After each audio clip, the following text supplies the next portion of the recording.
الحمد لله نحمده ونستعينه ونستغفره ونؤمن به ونتوكل عليه ونعوذ بالله من شرور أنفسنا ومن سيئات أعمالنا من يهده الله فلا مضل له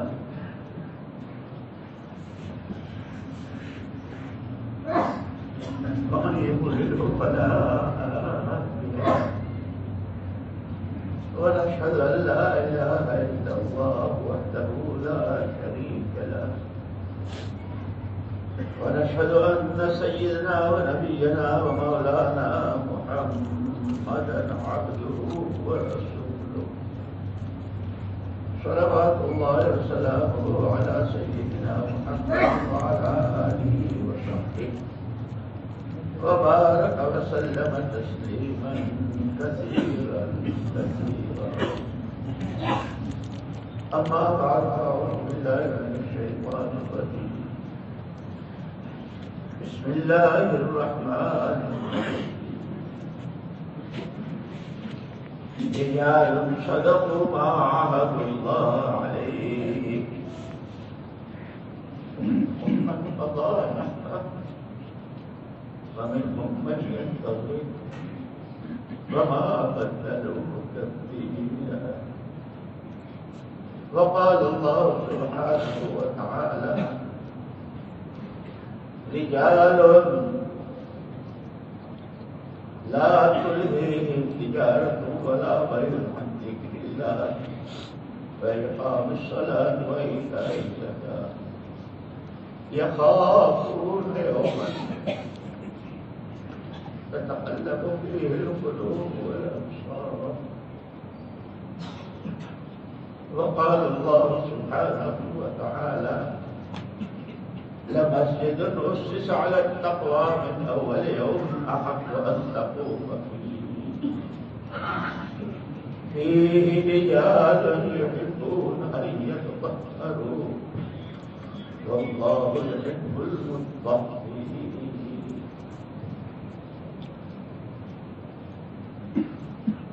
قابل احترام اور قابل صدر احترام بھائیو دوستو عزیزو بقول مولانا محمد الیاس صاحب رحمۃ اللہ علیہ کے ہم سارے کام کی نسبت پر جمع ہوئے ہیں. دعوت کے گھر کی نسبت فرماتے تھے میرا کام کیا ہے, میرا کام کیا ہے؟ میرا کام تو ایک رانڈ عورت کا رونا ہے. وہ عورت جس کے سر سے شوہر کا سایہ اٹھ جائے,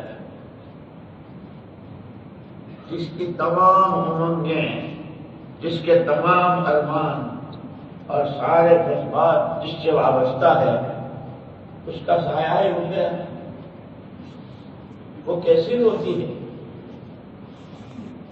اس کا دل بلانا, اس کا رونا, اس میں کوئی تصنع اور بناوٹ نہیں ہوتی. اسی گھر کے بچے, چھوٹے چھوٹے بچے, اندر کوہرام مچا ہوا ہے اور بچے باہر لڈو کھیل رہے ہیں, گولیاں کھیل رہے ہیں. یہاں تک کہ جب گھر سے جنازہ جاتا ہے تو وہ بچے چھوٹے چھوٹے پوتے, نواسے, بیٹے جو نابالغ ہیں, چھوٹے ہیں, وہ کہتے ہیں ہمارے ابا جان ہیں, ہمارے ابا جو ہے. اور گھر میں کوہرام مچا ہوا ہے, سوگ منا ہوا, تمام ارمان, تمام خوشیاں, اور نہ جانے کیا کیا سوچا تھا وہ سارا. فرماتے تھے کہ میرا رونا, میرا کام یہ ہے. وہ امت جس کو خیر امت کہا گیا, تمام امتوں میں سب سے اونچی امت, وہ امت کہ جس کو تمام نبیوں کی اور نبیوں کے سردار محمد رسول اللہ صلی اللہ علیہ وسلم کی میراث براہ راست جیسے اللہ پاک قرآن میں یا ایھا الذین آمنوا جب کہتے ہیں، یا ایھا الذین آمنوا جب جس نے بھی کلمہ پڑھا ہے اس سے سیدھے اللہ کہہ رہے ہیں یا ایھا الذین آمنوا. کتنی بڑی شرافت کی اور کیسی کرامت کی بات. اللہ کہہ رہے ہیں. کوئی بزرگ ہم سے بات کر لے، کوئی بڑا آدمی ہم سے پوچھ لے تو ہم پھولے نہیں سوال. اللہ کہہ رہے ہیں یا ایھا الذین آمنوا. حضور اکرم صلی اللہ علیہ وسلم فرمایا نحن معاشر الانبیاء لا نورث دینارا ولا درہما وانما نورث العلم او کما قال علیہ السلام. حضرت آدم علیہ السلام کی تشریف سے لے کے آپ کی ذات گرامی تک آپ فرماتے ہیں کہ ہماری تمام نبیوں اور پیغمبروں کی جماعت اپنے پیچھے والوں کو پیسوں کا زمینوں کا وارث نہیں بناتے. ہم اس علم کا وارث بناتے ہیں جو اللہ کے یہاں سے لے کر آئے. اس لیے ہر نبی کے ساتھ ایمان کی دعوت اور کوئی کتاب، کوئی صحیفہ. اور عرفات یہی دن ہے حج کے. ہزارے کرام تیاری کر رہے ہیں وہاں. اللہ مبارک کرے. عرفات کا میدان تھا. حضور اکرم صلی اللہ علیہ وسلم امت سے رخصت ہو رہے تھے، اس لیے کہ پہلے ہی فرما دیا تھا خذوا عنی مناسککم لعلکم لا ترونی بعد عامکم ھذا. مجھ سے حج سیکھ لو، مجھ سے حج سیکھ لو، اگلے سال تک مجھے اپنے میں نہیں پاؤ. ایمان سے لے کے حج جو آخری رکن ہے وہاں تک ایک ایک چیز آپ نے سکھائی اور وہ سارا پھر اس مجمع کے حوالے کیا اور اس مجمع کو پوری امت حوالے کی. اس لیے مولانا الیاس صاحب رحمۃ اللہ علیہ فرماتے تھے ہر فرد امت پوری امت کا ذمہ دار. اب پوری امت ہر فرد امت کے ذمہ دار. اور حضور اکرم صلی اللہ علیہ وسلم نے صاف الفاظ میں فرما دیا المؤمنون کاعضاء جسد واحد.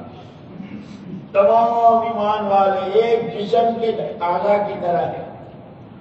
اذا اشتكى منها عضو، پورے جسم میں سے کسی ایک جگہ کو بھی تکلیف ہو تو پورا جسم بے چین ہو جاتا ہے. داڑھ میں تکلیف ہے پورا الگ داڑھی نیچے.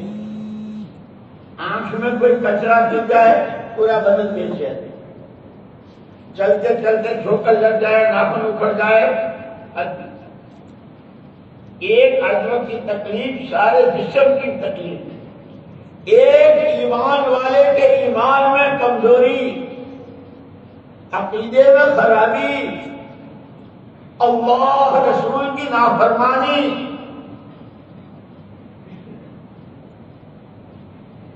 نبی کی میراث کا حفاظت نہ کرنا، اس کو اپنا کام نہ بنانا، یہ ہم سب کی اجتماعی تکلیف ہے. ہمیں یہ بے چینی بتائیے. اس لیے مجھے یاد آیا ایک مرتبہ ہم وہاں مدرسے میں بیٹھے تھے لکھنؤ میں. حضرت مولانا علی میاں صاحب رحمۃ اللہ علیہ یہاں تذکرہ ہو رہا تھا. دعوت دار مولانا الیاس صاحب رحمۃ اللہ علیہ فرمایا کہ کوئی جتنی چاہے شاندار کوئی مضمون نگار ہو، کوئی خطابت کا ماہر ہو اور کسی کے پاس کتنا ہی کوئی فن ہو، لیکن مولانا محمد الیاس صاحب رحمۃ اللہ علیہ کی بے چینی اور بے قراری نہ اس کو کوئی قلم سے نہ کوئی خطابت سے اس کا تعلق دیکھنے سے. اس لیے دوستو مولانا محمد الیاس صاحب رحمۃ اللہ فرماتے تھے اللہ کے واسطے، اللہ کے واسطے اس کام کو رسم نہ بنائیے. یہ کام ہے، نبوت کی میراث ہے، اور ہر کام اپنے مزاج سے ہوتا ہے. تجارت تاجرانہ مزاج سے، کھیتی کھیتی کے مزاج سے، نوکری نوکری کے مزاج سے. یہ کار نبوت ہے، نبوت کا کام نبوت کے مزاج سے، وہ درد، وہ کڑن، وہ غم، وہ فکر، وہ آنسو،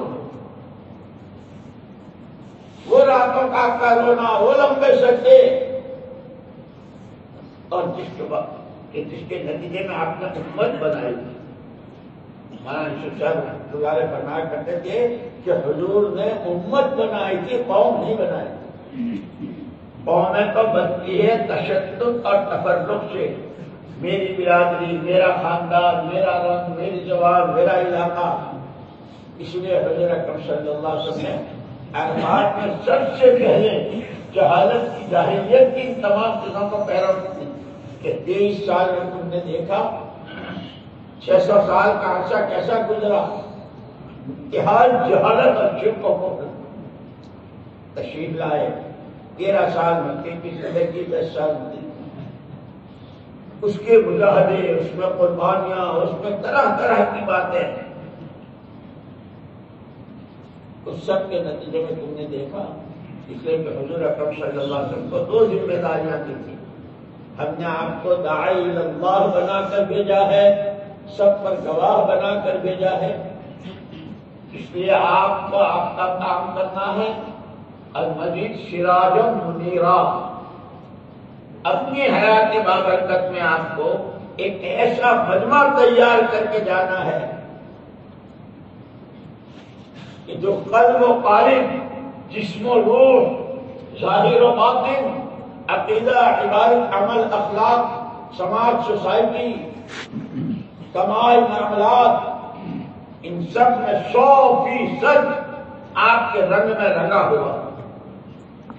حضور اکرم صلی اللہ علیہ وسلم نے وہ مجمع تیار کیا تھا، صحابہ کرام رضوان اللہ تعالی اور فرمایا تھا ما علیکم ما انا علیہ و اصحابی، جس پر میں ہوں اور میرے صحابہ، علیکم بسنتی و سنت الخلفاء الراشدین المہدیین، میرا طریقہ اور خلفاء راشدین، جو مجاہدے، جو قربانیاں، جس طرح تقاضوں پر داخل جھونکنا، مال لگانا، سردی کی پرواہ، گرمی کی پرواہ، بچے بھوکے ہیں، بچے رو رہے ہیں،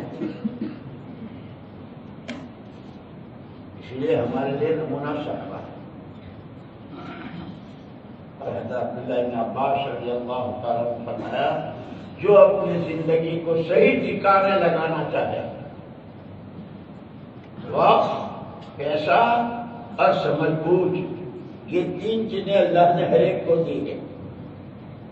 وقت کہو، زندگی کہو، ٹائم کہو، پیسہ، روٹی روزی، اور یہ تقسیم اللہ کی ہے، کسی کو بہت، کسی کو درمیانی، کسی کو تھوڑا۔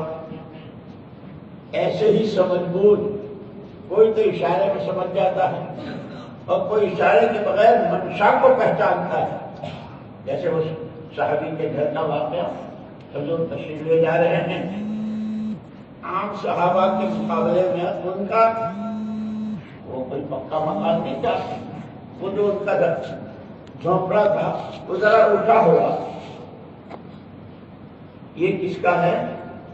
خدا نے کہا، آپ نے کچھ نہیں کرنا، تشریف لے گئے۔ جب مسجد تشریف لائے، وہ صحابی بھی آئے، السلام علیکم یا رسول اللہ، کوئی جواب نہیں، شاید میں سنا ہو، پھر کہا دانا کھیل لیا، باہر منہ کھیل لیا، گھبرا گئے۔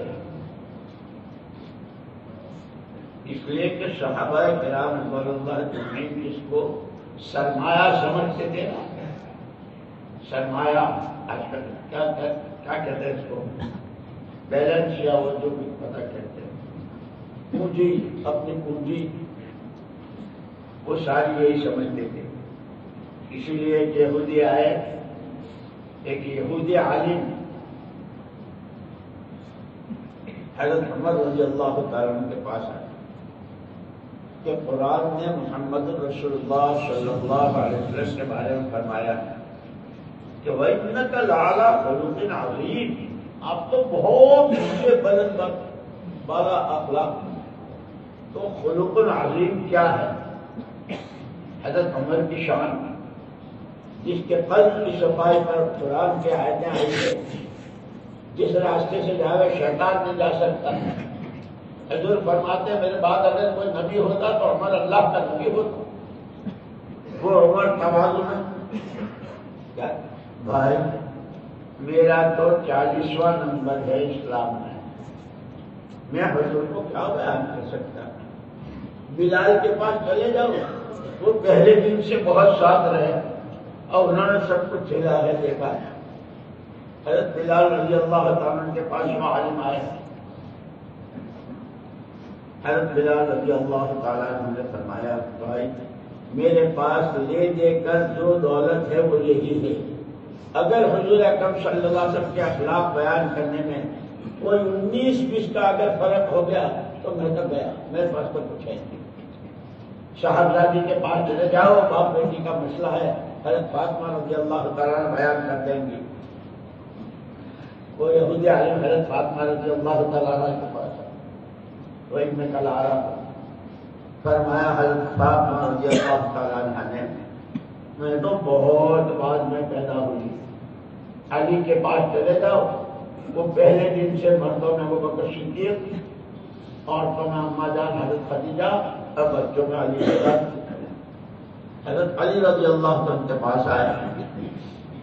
آدمی کو جب کسی صحیح چیز کی تلاش ہوتی ہے نا تو وہ اکتاتا نہیں، گھبراتا نہیں جب تک مقصد کو نہ پہنچے۔ ہم تو بہت جلدی اپنے ہاتھ سے ڈھیلے چھوڑ دیتے ہیں۔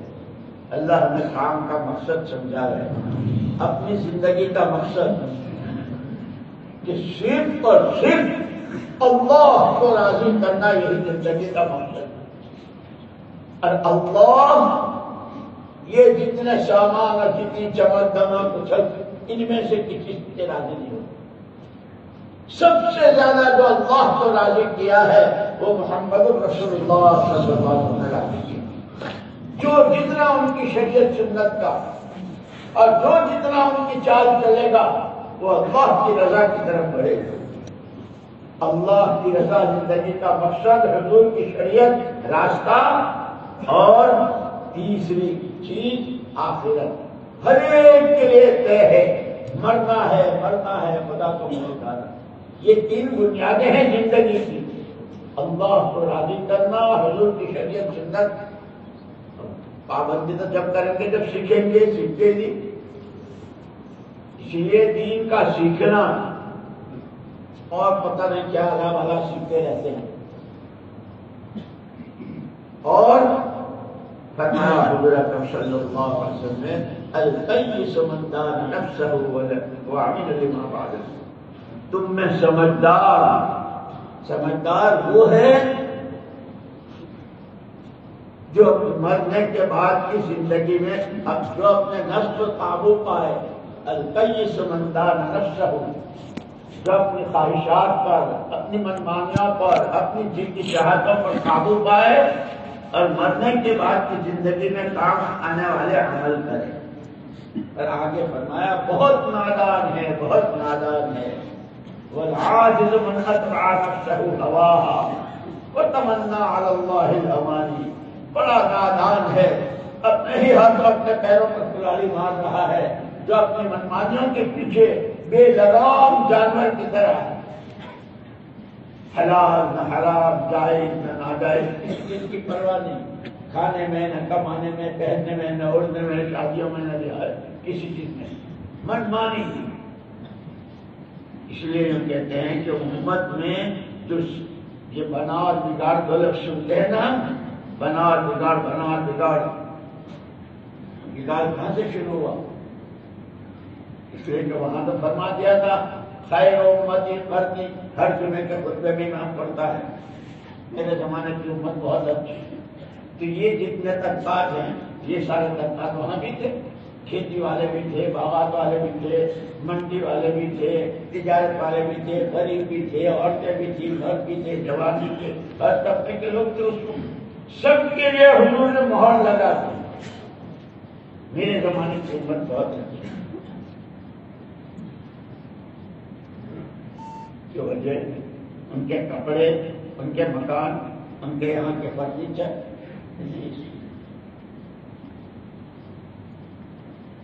اسی لیے وہ کہتے ہیں کہ صحابہ کرام رضوان اللہ تعالی اجمعین کو ایمان کے بعد جو پہلا سبق پڑھایا تھا اور جس کی روشنی میں تربیت ہوئی تھی، اور پھر وہ پوری سیرت صحابہ پڑھو،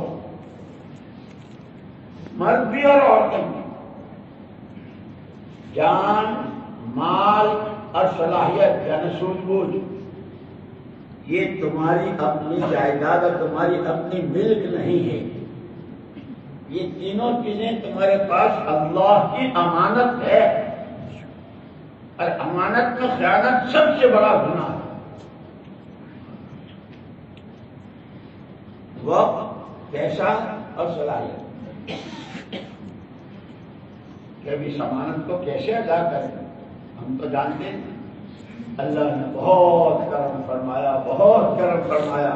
لقد من اللہ علی المؤمنین اذ بعث فیہم رسولا من انفسہم یتلو علیہم آیاتہ ویزکیہم ویعلمہم الکتاب والحکمہ.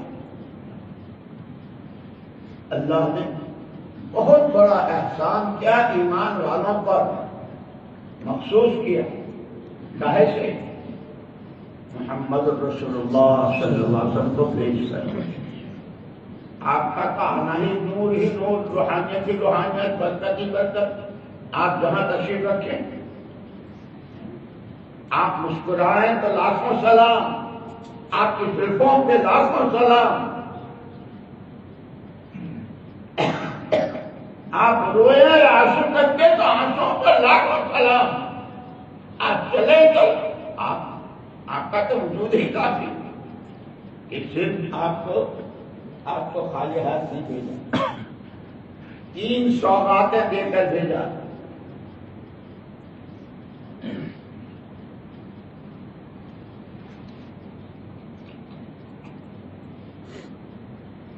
کہ بہت بڑا احسان کیا ایمان والوں پر حضور اکرم صلی اللہ علیہ وسلم کو بھیج کر، جن کے ساتھ اللہ نے یہ چینا یتلو علیہم آیاتہ ویزکیہم ویعلمہم الکتاب والحکمہ.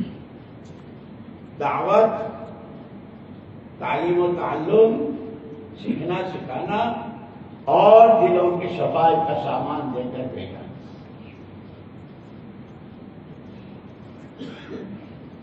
یہ میں پہلے کہہ چکا کہ حضور نے فرمایا ہم پیچھے والوں کو دنیا کا پیسے دھیلے کا وارث بنا کے دیں. حضور دعوت کا، سیکھنے سکھانے کا اور اللہ کی ذات سے ذاتی تعلق بنانا، دلوں کی صفائی. اسی لیے قرآن میں یہ شعر ملتے ہیں، تعلق مع اللہ، تقرب الی اللہ، معیت اللہ، نصرت اللہ، قدرت اللہ. تعلق بنتا ہے اس کی بنانے سے، اس کی عبادت سے.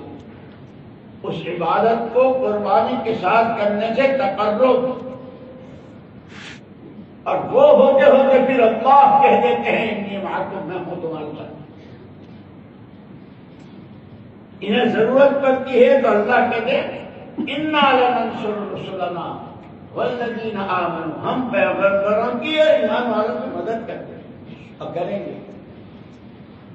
پھر جب کوئی ان کے راستے میں آتا ہے زبردستی، پھر اللہ اپنی قدرت کا مظاہرہ کرتے ہیں. تفصیل ہے اس کی، میں تفصیل میں نہیں بیٹھتا. یہ علماء سب بیٹھے ہیں ماشاء اللہ ان کے سامنے، اور آج دن آپ ان کے پاس رہتے ہیں.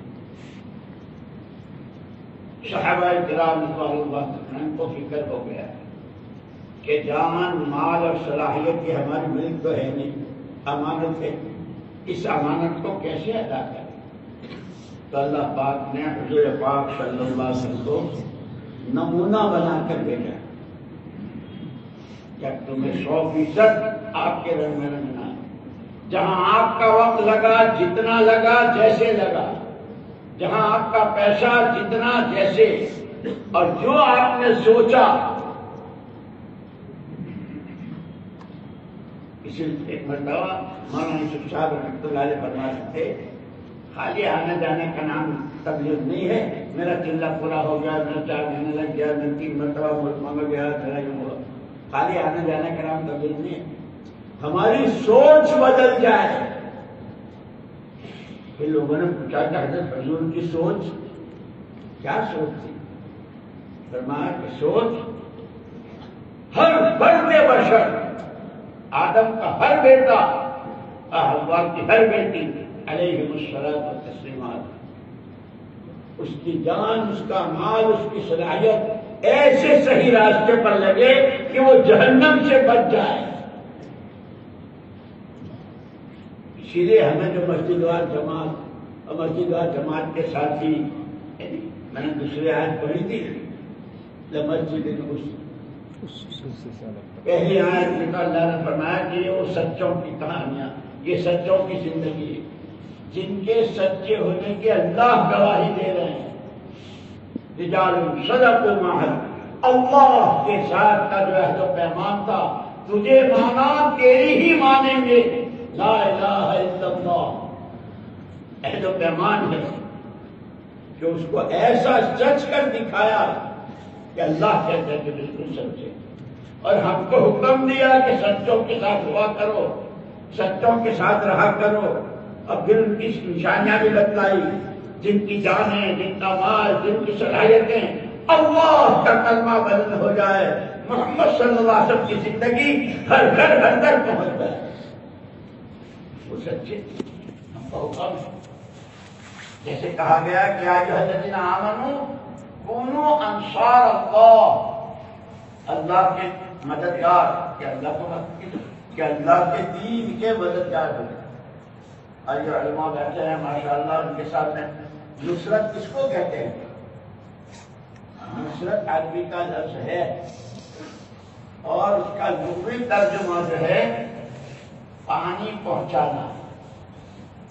جیسے ہر کھیتی کو، ہر کھیتی میں بھی اناج ہے، امرود ہے، نارنگی ہے، گیہوں ہے، چاول ہے، سبزیاں ہے، ہر ایک کو کوئی سادہ پانی، ہر ایک، لیکن ہر ایک کا وقت بھی مقرر، ہر ایک کی مقدار بھی.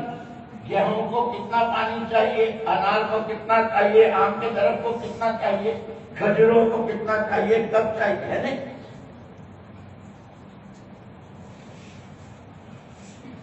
یہ نصرت اللہ کی دی ہوئی جان، اللہ کا دیا ہوا مال، اللہ ہی نے سوچ سمجھ دی ہے، اس کے ذریعے پانی پہنچاؤ اس باغ کو جس کو محمد صلی اللہ علیہ وسلم نے 23 سال اور صحابہ نے خلافت راشدہ اور ان کے بعد تابعین اور تبع تابعین نے جس کو سیکھا، جس کو لگایا کہ اس کی جو وہ ایمان ہے، وہ تقوی، توکل، تواضع اور عبدیت ہے، وہ سخاوت ہے، اور وہ صبر و شکر ہے، اور وہ خدا کی مخلوق کو راحت پہنچانا ہے کہ ہمارے وقت سے، ہمارے پیسے سے، ہماری بولی سے کسی کو دکھ نہ پہنچے.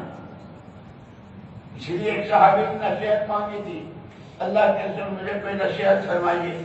آپ نے زبان اس کو قابو میں رکھیے، اس کو قابو میں رکھیے. اور ایک موقع پر تو آپ نے صاف فرما دیا، من یضمن لی ما بین لحییہ وفخذیہ اضمن لہ الجنہ. جو مجھے دو چیزوں کی گارنٹی دے دے، جو دو جبڑوں کے بیچ میں ہے یعنی زبان کی، اور جو دو ٹانگوں کے بیچ میں ہے یعنی شرمگاہ کی، جو مجھے اس کی گارنٹی دے میں اس کو گارنٹی دے گا جنت. اس لیے میں نے عرض کیا تھا کہ بگاڑ کہاں سے شروع ہوا، یاد ہے؟ وہاں تو خیر امت کرنے کا مطلب یہی تھا کہ ہر ایک جان، مال اور صلاحیت کو اللہ کی امانت سمجھتا تھا، اور اس امانت کو صحیح لگانے کی جگہ محمد رسول اللہ صلی اللہ علیہ وسلم کی ذات بابر کر. عورتیں بھی، مرد بھی، عورتیں بھی، عوام بھی، خواص بھی، سب طبقے بھی. اس لیے مولانا یوسف صاحب رحمۃ اللہ علیہ فرماتے تھے کہ آدمی جدھر کا منہ کر کے کھڑا ہوتا ہے اس کی تو سوئی بھی نظر آ جاتی اگر سامنے سے پڑی، لیکن جدھر پیٹھ ہو آدمی کی کہ پیٹھ کے پیچھے کا تو پہاڑ بھی نظر نہیں آتا. یہ صحابہ کے دور کی خصوصیت ہے کہ کیا مرد، کیا عورتیں، کیا کماری بچیاں لڑکیاں، بھائی بھتیجے جتنے رشتے ہمارے ہیں وہ وہاں بھی تھے. 100% امت کے دلوں کا رخ قرآن کی تعلیم. ہمارے جیسے وہ بھی کھاتے تھے، کماتے تھے، بیچتے تھے، خریدتے تھے، جاتے، لیکن ہر قدم پر حکم کیا ہے، طریقہ کیا ہے، حکم کیا ہے، طریقہ کیا ہے. ہر ایک کو اپنے ہر مسئلے کا حل قرآن کی تعلیم میں نظر آتا. کہ بہت آہیں بھر کے فرماتے تھے انا للہ و انا الیہ راجعون. ہاں جب سے امت نے قرآن کو پیٹ دکھا دی،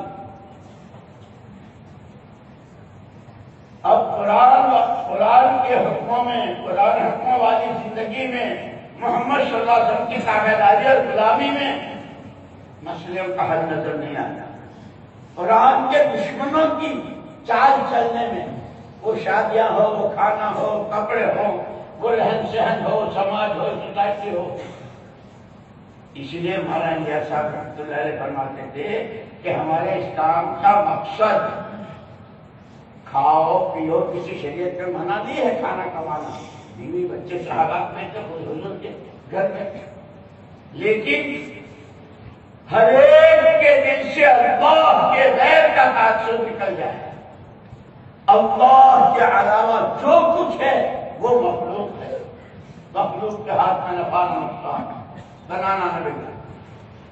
فرماتے تھے مخلوق کا تعصب نکل جائے، اور یہ جو اندر میں شوق اٹھتے ہیں، موجہ اٹھتی ہے، چیزوں کی رغبت، یہ بھی لے لوں وہ بھی لے لوں، روز نئی نئی ویرائٹیاں آتی ہے، روز نئے نئے چیزیں آتی ہے. چیزوں کی رغبت نکل کر اعمال نبوت کا شوق دلوں میں پیدا ہو جائے. یہ فضائل کی کتابیں اس لیے ہے، فضائل سنتے بھی ہیں، یاد بھی ہے، بیان بھی کرتے ہیں، لیکن زندگی میں کتنا ہے، رغبت کتنی ہے اس کی کہ مخلوق کا تعصب نکل جائے، اعمال نبوت کی رغبت اور شوق پیدا ہو جائے، اور نظر یہ چمک دمک، یہ اچھل کود، یہ دنیا کی رنگریلیاں، کہ اس سے نظر ہٹ کر نظر آخرت پر جاتا ہے. اس عمل پر اللہ کا وعدہ کیا ہے، اگر یہ گناہ ہے تو اس کی سزا کیا ہے، کیا آخرت. بلکہ یہ زندگی دی ہی ہے اس کے لیے. الدنیا خلقت لکم وانکم خلقتم للآخرہ. یہ ساری تو تمہارے لیے پیدا کی گئی ہے، لیکن تمہیں آخرت کے لیے پیدا کیا ہے کہ انہی ساری شکلوں میں رہ کر کے اپنی دنیا سے آخرت بنانا. اسی لیے قانون کو دھسایا نا، وابتغ فیما آتاک اللہ الدار الآخرۃ ولا تنس نصیبک من الدنیا. اللہ نے تجھے دنیا دی ہے ایسی کہ اس کے خزانوں کی چابیاں عمروں کی ایک جماعت لے کے چلتی، لیکن کہا اس سے اپنی آخرت بنا. ابھی بھی اللہ کا شکر ہے اللہ کی طرف سے، لیکن دوستو ہم میں سے ہر ایک کو اپنی ذات سے میری دنیا کتنی آخرت کے لیے، میری دنیا سے کتنی آخرت بن رہی ہے، ہر ایک کے سوچنے کے لیے. تو میں نے عرض کیا کہ بگاڑ یہاں سے شروع ہوا کہ صحابہ کرام رضوان اللہ اجمعین کو تو یہ سبق پڑھایا تھا. جیسے اپنے مسلمان کے گھر بچہ پیدا ہوتا ہے تو آمد ہوتی ہے نا، بیٹا تیرا پہلے دن کا سبق یہ ہے اللہ اکبر، بڑی رات سے اللہ. اگر مرے گا تو انہیں کلمات کے ساتھ تجھے رخصت بھی کریں گے 4 بتا. بیچ میں یہ سبق یاد رکھنا ہے. دنیا دیکھے گا چاند اور سورج اور ستارے اور کیا اور کیا اور کیا، خبردار یہ سبق مت بھولنا. لیکن ہوتا یہ ہے جیسے حافظی سبق دیتے ہیں نا، یہاں سبق دے، سبق دیتے ہیں علی خالی لیکن یاد کر سنوں گا. آج کل ہے فون سب کے پاس آ گئے، وہ گیا دھوکہ دے رہا ہے حافظ جی کو. انگلینڈ کی کارگزاری سننا، وہاں کی قومان کی کیا بیٹھا بلایا حافظ جی سبق سناؤ، یاد کیا ہو تو وہ تو آپ تھوڑی دیر میں سیکھ سکتے ہو.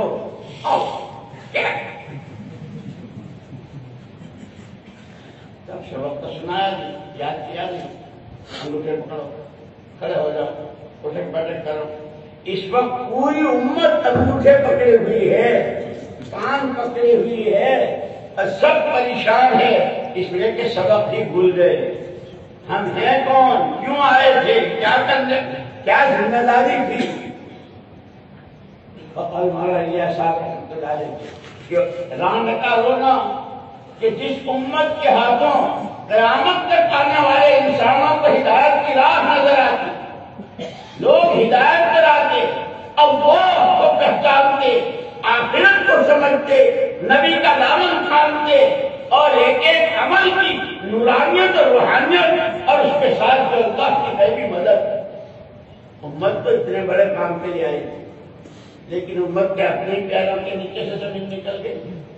حلال حرام جائز ناجائز ٹھیکیدار یہاں سے شروع ہوا ہے.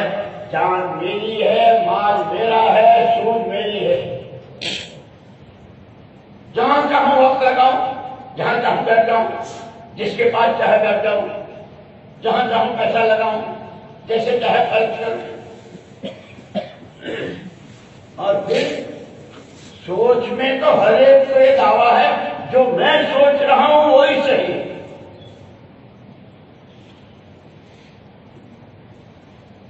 ایک مرتبہ ہم بیٹھے ہوتے وہ ہم بنگلہ دیش میں تھے. حضرت جی رحمۃ اللہ علیہ نے کہ ہر آدمی کے پاس دو طاقتیں ہیں، ایک سوچنے کی اور ایک کرنے کی. اور ہر آدمی کے کرنے کی طاقت سوچ کے تابع ہے. جو سوچتا ہے وہ کرتا ہے. جیسے یہاں آنے کو سوچا تو پھر یہاں آئے، قرآن پڑھنا ہے سوچا پھر قرآن پڑھتے ہیں، ہے جی. پہلے سوچ. فرمایا کہ اس وقت ساری دنیا میں جتنی لڑائی ہے وہ فساد ہوئی. ہر آدمی یہ سوچتا ہے کہ میں جو سوچتا ہوں وہی صحیح ہے. گھر میں میاں بیوی، دو چھوٹے بھائی، بڑے بھائی، چچا بھتیجے، ابا اور اولاد، کہ اللہ نے بہت بڑا کرم فرمایا کہ اس فیصلے کو آدمی پر نہیں چھوڑا کہ تم جو فیصلہ کرو کہ اس کو تو میں بتاؤں گا کس کی سوچ صحیح کس کی سوچ غلط. اور اسی کے لیے میں نے محمد رسول اللہ صلی اللہ علیہ وسلم کو نام، جس کی سوچ نبی کی سوچ سے میل کھایا ہے وہ سوچ صحیح ہے. آخرت کو سوچنا، اللہ کو یاد کرنا، اللہ کے سامنے کیسا. حضور فرماتے ہیں تم میں سب سے زیادہ اللہ کو جاننے والا بھی میں ہوں اور تم میں سب سے زیادہ اللہ سے ڈرنے والا بھی ہوں. اسی لیے میرے دوستو اس کو رسم نہیں بنانا ہے، ایک کام ہے. اور فرمایا ہمارا لیا صاحب رحمۃ اللہ نے وہاں جب ہجرت کے ارادے سے چلے گئے تھے پھر بعد میں تشریف لائے، لمبا واقعہ ہے. فرمایا کہ آج بھی اس دعوت میں اور دعوت کے جتنے اعمال ہیں وہ فضائل کی تعلیم ہو، وہ گشتیں اور گھر گھر کے ملاقاتیں ہوں، اور چاہے وہ اجتماعی اور انفرادی دعوت ہو، جتنے اعمال دعوت ہیں آج بھی زندگیوں کے بدلنے اور یقینوں کے بدلنے کی تاثیر اس میں وہی ہے جو حضور اکرم صلی اللہ علیہ وسلم نے. اور پھر مثال دی لیمو. حضور اکرم صلی اللہ علیہ وسلم کے زمانے میں بھی پانی کو کھٹا کرتا تھا. 1500 سال ہو گئے، زلزلے، طوفان، جنگیں، بارشیں، کیا کیا دنیا میں ہوا. لیمو کی تاثیر بدلی. کیوں بھائی؟ آج بھی پانی کھٹا کرتا ہے نہیں لیمو. اور کوئی بہت بڑی شخصیت وہ نچوڑے تو پانی کھٹا ہوگا، ایسے سنتا پوری نچوڑے تو نہیں ہوگا. یہ مثال دے کر فرمایا کہ جو تاثیر اس وقت تھی اس دعوت کی محنت میں اور اس کے اعمال میں وہ آج بھی ہے. ہاں وہ جو گھروں میں شوکیس ہوتے ہیں شوکیس، اور اس میں فروٹس، پھلوں تک، ایک پھلوں انار ہے، انگور ہے، چیکو ہے، سبزیاں بھی ہے، لیمو بھی ہے، لیکن وہ سارے شوکیس میں پلاسٹک کے ہیں۔ شاندار قسم کا نظر آتا ہے انار، اب کھلا ہوا ابا کھا لوں، بیٹا دیکھنے کا ہے، کھانے کا کہ جب تم اس کے گشتوں کو، اس میں شوق لگانے کو، اس میں اپنی قربانیوں کے بڑھانے کو اور اپنے جذبات کو اور شوق کو قربان کرنے کو ایک رسم سی بنا لو گے تو وہی شوکیس کا لیمو ہے، وہ نہیں کھٹا کرے گا۔ اسی لیے ہمارے مولانا عبید اللہ صاحب رحمۃ اللہ علیہ فرماتے تھے ہمارے اسلام کی بنیادیں 4 ہیں۔ اللہ کے لیے کرنا، صرف اخلاص، اور بار بار اپنی نیت میں ٹوٹتے رہنا، میں کیوں کرتا ہوں۔ ہمارے حضرت فرماتے تھے آدمی جب کوئی کام کرتا ہے تو اس کے ساتھ ایک سوال ہوتا ہے کیوں۔ اب جیسے بیٹھے ہیں کیوں، سن رہے ہیں کیوں، بول رہا ہے کیوں۔ فرماتے تھے کہ اگر جواب میں اللہ ہے تو اخلاص ہے، اور اس کے علاوہ ہے تو اخلاص کو منع ہے۔ فرماتے تھے اخلاص اور استخلاص یعنی یکسوئی سے کام میں لگنا، یہ بھی کر لوں وہ بھی کر لو یہ بھی کر لو، چلو تبلیغ کا نام بھی ہو جائے گا، یہ ایسا نہیں۔ تعلیم کے وقت میں پورا وقت تعلیم کا اور اس کے سارے اعمال، قرآن پڑھ رہے ہیں، تسبیح پڑھ رہے ہیں، عمل کرتا ہے ہم کو۔ فرماتے تھے اخلاص، یکسوئی اور قربانی، اس میں آدمی کہ اس کی تو ترقی کی کوئی حد ہی نہیں ہے۔ آدمی کا جسم ترقی کرتے کرتے سطح پر جا کر رک جاتا ہے، اور پھر ضرورت سے زیادہ اگر موٹا ہو جاتا ہے تو پھر پیسے دینے پڑتے ہیں، لیکن روح کے لیے کوئی حد نہیں ہے، روح کی ترقی اس کے لیے اعمال کہ جو اور وہ قربانی کے ساتھ گشت کے وقت میں اپنا کوئی تقاضا، تعلیم کے وقت میں اپنا کوئی تقاضا، 4 مہینے کے ابھی جو 4 مہینے کی جماعتوں کی مشکلیں ہو رہی ہے، اپنے تقاضے ہیں، ان تقاضوں کے مقابلے میں دعوت کے تقاضے کو مقدم کر کے قربانی کے ساتھ چلنا، اخلاص، یکسوئی، قربانی۔ اور پھر فرماتے تھے کہ جو جتنا تھکے پچے مرے اپنے کو کچھ نہ سمجھے، میں اللہ کا نام لیتا ہوں، میں نہیں لے رہا ہوں، میرے اللہ کی توفیق ہے، میں نے 4 مہینے دیے، اللہ نے دلوائے، میں نے کچھ نہیں۔ ہم نے یہ جماعت بنائی اور ہم نے یہاں کی مسجد یہاں کام شروع کیا اور ہم نے کام کیا، ہم کیا ہے؟ ہم کچھ نہیں، کہ کرنا سب اور وہی صحابہ کے نمونے کو سامنے رکھ کر، اور پھر کچھ نہ سمجھ۔ لیکن جیسے میں نے عرض کیا میرے دوستوں کہ بگاڑ شروع یہیں سے ہوا ہے، میرا جان میری، مال میرا، صلاحیت میری، جہاں جانا۔ اس محنت کے ذریعے اپنے اس رخ کو صحیح کرنا ہے۔ میرے پاس جو جان ہے وہ اللہ کی امانت ہے، کل کو جواب دینا ہے، زندگی کہاں بتائی، جوانی کہاں بتائی، مال کہاں سے کمایا، کہاں خرچ کیا، اور جو کچھ جانتے تھے اس پر عمل کیا کیا، ہر ایک کو جواب دینا۔ یہ اس کی مشق کے دن ہیں کہ 4 مہینے پیدل چل رہے ہوں، گاؤں میں دیہاتوں میں جا رہے ہوں، یہ دیش کی خیر خبر کہ جیسے کنگھی سے مثال دی ہے آپ نے کہ سارے ایمان والے کنگھی جیسے، اس میں سے ایک دندانہ اگر ٹوٹ جائے تو کنگھی، کیونکہ ایک کے عقیدے کی خرابی، ایک کے ایمان کی، ایک کیا نماز جان بوجھ کے کہ مدر کار نہ ہو مدرا ہے، مدر جب یہ ساؤتھ افریقہ کے جہالات کا سامنا ہے، لٹ گئے اور پٹ گئے اور سب لے گئے اور یہ ہو گیا مجھے فوراً کیا ہے، میں نے کہا وہ تیرا اہل ہو و مال ہو حدیث، کہ جس کی نماز جان بوجھ کے جس نے قضا کر دی وہ تو لٹ گیا۔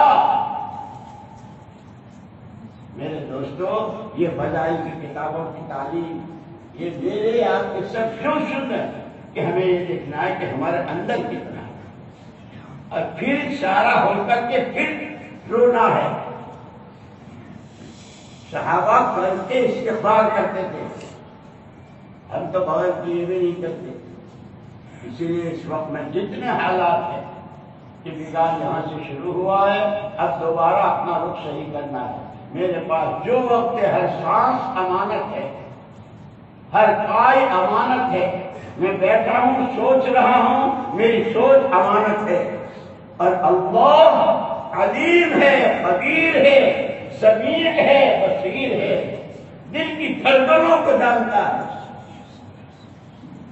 اس دھیان کے ساتھ اس لیے ہم کو یہ تینوں دولتیں میراث میں ملی ہے: ایمان کی دعوت، دین سیکھنا سکھانا، اور اللہ سے تعلق بنانا، دلوں کی صفائی۔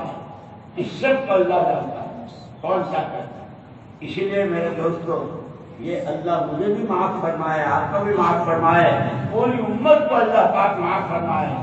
اللہ کرے ہمارے مولانا عبد اللہ صاحب رحمۃ اللہ علیہ بہت دعا مانگا کرتے تھے، اے اللہ ایک دفعہ قرن اول والی لہر دوڑا دے مشرق مغرب شمال جنوب عرب عظیم۔ اللہ کو تو قدرت ہے، لیکن اللہ یہ کہتے ہیں تمہارے ساتھ میرا معاملہ ایسا ہوگا جیسا تمہارا میرے ساتھ ہوگا۔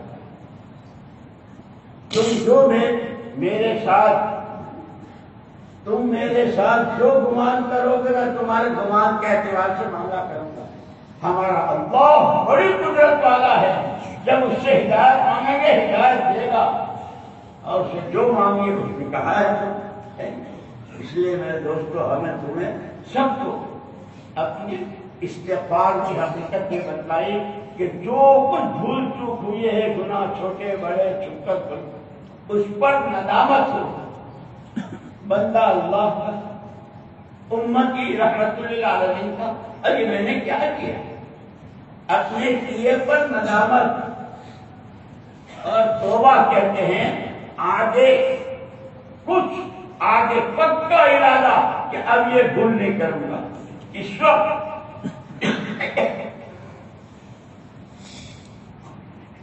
یہ ہمارا بھرو ضلع ایک زمانے میں مولانا محمد عمر صاحب رحمۃ اللہ علیہ، ہم اور بھائی بھائی کریم صاحب وغیرہ ہمارے ضلع کو ریزرو بینک کہتے ہیں، ریزرو بینک۔ جب جاؤ حاجی عبدالوہاب صاحب رحمۃ اللہ علیہ یہ حضرات کہ جس ملک کا تقاضا ہو، جس صوبے کا تقاضا ہو، جس وقت کا تقاضا ہو کہ بھروسے میں چلے جاؤ آپ کو وہ مل جائے۔ یہ تو ہمارا دوستو، مجھ سے بھی آپ سے بھی جتنی کوتاہی ہوئی ہے، کمی ہوئی ہے، اللہ سے معافی مانگنی ہے، اور اس وقت بالکل نقد اپنے آپ کو پیش کرنا ہے۔ ہمت کر کے بتاؤ کہ جان مال صلاحیت تو اللہ کی امانت سے مت کر کہو۔ ایک مرتبہ حضور کی مسجد میں بہت بڑا قافلہ ہے، دو قافلے ہیں۔ آپ نے فرمایا ادھر والے ادھر، ادھر والے ادھر، کچھ پتا نہیں۔ فرمایا جب مدینہ منورہ سے نکل کر اتنا چل چکو تو دیکھ لینا تمہاری جماعت کا رخ کیا ہے۔ یہ مسجد وار جماعت تو ایسی بنا دی کہ جو مسجد وار جماعت کا ساتھی آوے کہ بھائی میں تو تقاضا تلے جا رہا ہوں، جس کو کا جو تقاضا ہوگا۔ اب ہمت کر کے جیسے بیٹھے ہیں نیتیں کرے، نقد کھڑے ہو جائیں، کون تیار ہے؟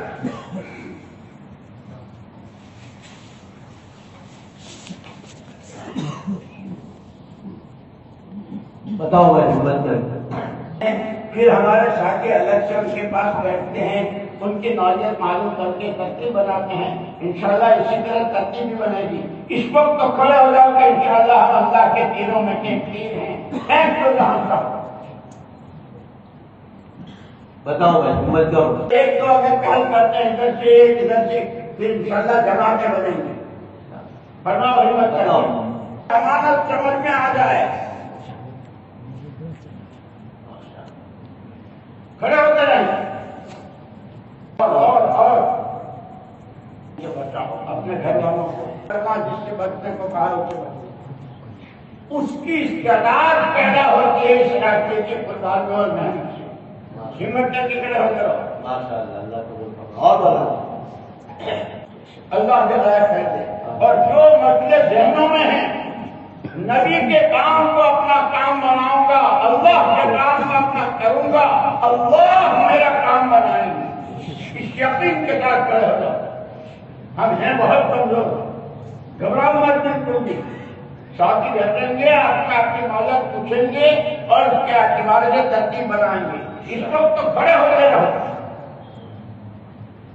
7 مہینے ابھی تک ایک ساتھ نہیں لگے ہیں, وہ صرف پہلے کھڑے تو ہو جائے. وہ کون ہے ہم دیکھ رہے ہیں. یہ طے کر گئے کہ اصل تو ہمارا کام یہی ہے. ہمارے صاحب رحمۃ اللہ علیہ اس کو بہت آہیں بھر کے کہتے رہے, امت کا تعارف ہی بدل گیا. جوتے والے, چپل والے, کپڑے والے, چشمے والے اب یہ ہو گیا. اور وہاں کا بدر والے, احد والے, خندق والے, تبوک والے, چیخڑوں والے, چیخڑوں کے بچنے والے.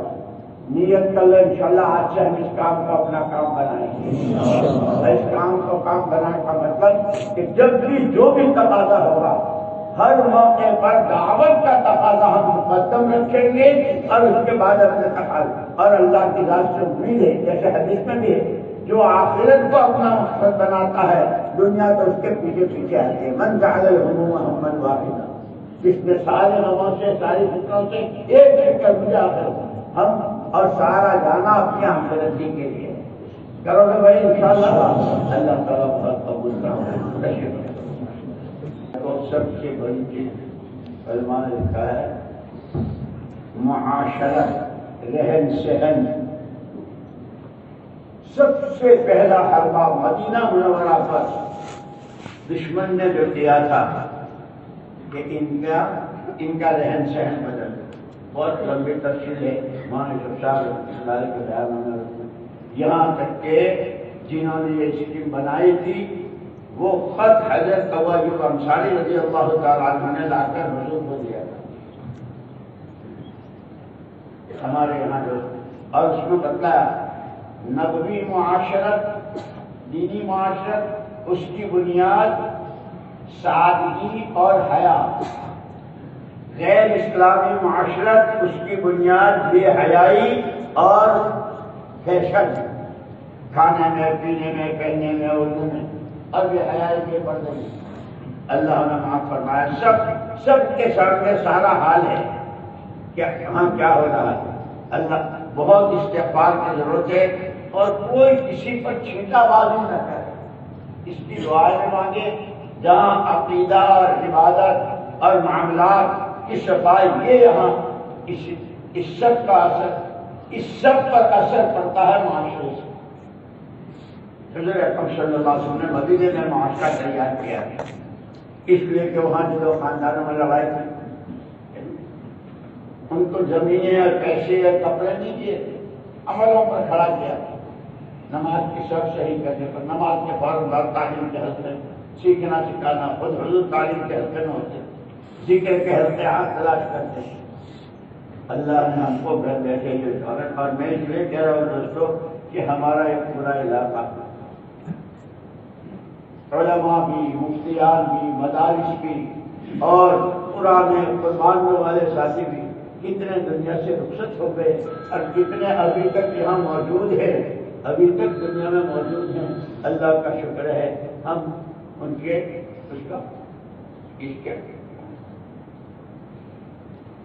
اس کی قدر کریں اور آپس میں ساتھیوں میں ایک دوسرے کا احترام ہو, کسی پر چھینٹا بازی نہ ہو. جو جتنا کر رہا ہے اس کو دیکھ لیں اور اس کے اعتبار سے جتنا اپنی ذات سے خود کرنا ہے. حضور پاک صلی اللہ علیہ وسلم کو اللہ نے فرمایا لا تکلف الا نفسک, پیارے نبی آپ اپنے آپ کو پابند کر دیجیے اور دوسروں کو ترغیب دیتے رہیے. یہی ہمارا کام ہے. ہم میں سے ہر ایک اپنی ذات سے پابند ہو, شریعت کا, سنت کا, دعوت کی محنت اور اس کے تقاضوں کا, اور ساتھیوں کو پیار سے, محبت سے, کہ دعوت ہمیشہ شروع ہی سے اخلاق ہی سے چلی ہے اور اخلاق ہی سے چلے گی. زبردستی اور ڈانٹنا, پھٹکارنا, چھڑکنا, اس سے دعوت کا کام نہیں ہوتا. پھر وہ تو عداوت اور ضد پیدا کر دیتی ہے. اس لیے پیار محبت سے ہر ایک کو اپنے سے اچھا بہتر سمجھنا، ہر ایک جتنا جو کر رہا اس کو سراہنا، اس کو شاباشی دینا اور اس کے اچھی نظروں سے دیکھنا. یہ جب کرتے رہیں گے اللہ پاک ہمیں آپ کو سب کو قبول کرنا. پڑھیے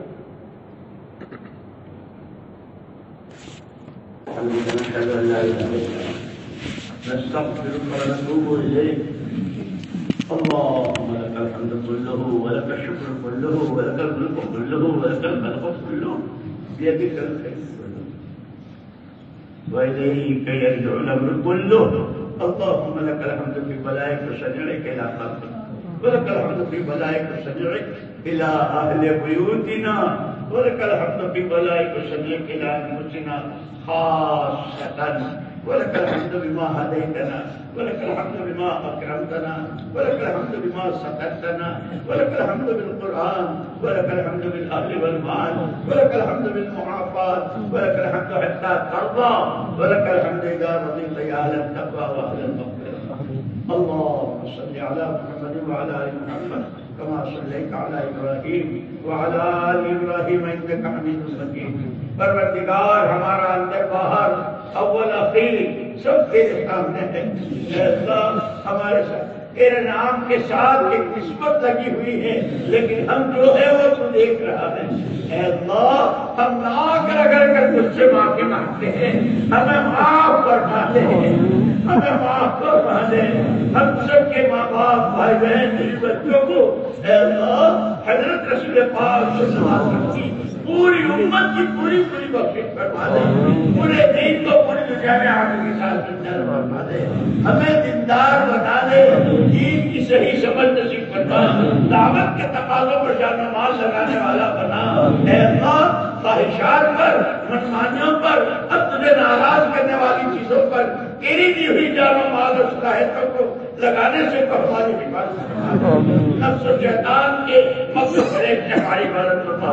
ایمان میں قوت اور ثبات پیدا فرما دے، ایمانی صفات سے آراستہ فرما دے، رضائل سے پاک فرما دے. اے اللہ تو ہم سے راضی ہو جا، ہمیں اپنا بنا لے، اب تو ہمارا بن جا. دنیا سے زیادہ آخرت کا فکر اور اس کے لیے ہماری تیاری کا فکر سے جن دوستوں ساتھیوں بھائیوں چھوٹوں بڑوں نے دعاؤں کے لیے کہا ہے ہر ایک کی جائز کرنا کو طرف تو دیکھ رہا ہے کہ تیری ہی نسبت کی وجہ سے جو کچھ ہو رہا ہے. اے اللہ اسلام مسلمین کی حفاظت فرما، اعداء کو مغلوب و مغلوب فرما. اے اللہ ہم بہت کمزور ہیں، ہم بے بس و بے بسے. تیری ذات کا سہارا ہے، بے سہاروں کے سہارے ہمیں راستے میں نہ چھوڑ دے، ہمارا سہارا بن جا. اے اللہ دنیا اور آخرت دونوں بنا دے. جو ماں باپ اپنی اولاد کی شادیوں کے لیے، ان کی تعلیم و تربیت کے لیے، اور جو بے مکانوں کے لیے، اور جو بے روزگاروں کے جس کی جو جائز ضرورت ہے اے اللہ عافیت کے ساتھ پورا فرما دے. اچھے صالح جوڑے نصیب فرما، گھروں کا آباد فرما. اے اللہ جتنی دعائیں مانگی ہے پہلے اس کو قبول فرما. اس وقت جو مانگنا چاہیے تھا رہ گیا. تو علیم و خبیر ہے، اپنے خزانوں سے چھانٹ کے نصیب فرما. ہمیں اپنا تعلق، اپنا قرب، اپنی معیت، اپنی غیبی مدد شامل حال فرما. سمر حضرت کو قبول فرما. ہمارے اس مجمع کو، اب مجمع کی قیامت تک کی نسلوں کو اللہ ان میں سے کوئی ضائع نہ ہونے پائے. اے اللہ کوئی ضائع نہ ہونے پائے. سب کو قبول فرما. ربنا آتنا فی الدنیا حسنہ وفي الآخرة حسنة وقنا عذاب النار. سبحان ربك رب العزة عما يصفون وسلام على المرسلين والحمد لله رب العالمين.